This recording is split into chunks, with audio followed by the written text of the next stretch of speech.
நேத்து பேசும் பொழுது தரம் தாழ்ந்து என்னை பார்த்து சொல்கிறார், நீங்க மறுபடியும் ஜெயிலுக்கு போயிருவீங்கன்னு. நான் எடப்பாடி பழனிசாமிக்கு ஒன்ன சொல்ல விரும்புறேன்.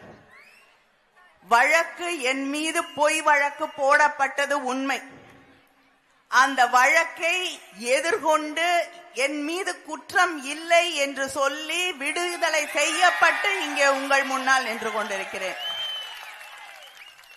நான் நினைச்சா என்னை வீணா சிறையில வைத்தவர்கள் மீது வழக்கு போட முடியும்.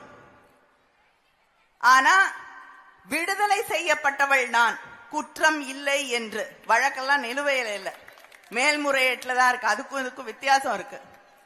வழக்குல குற்றம் சாட்டப்பட்டு சிறைக்கு போனவர்கள் யாருன்னு அவருக்கு தெரிஞ்சா சரி.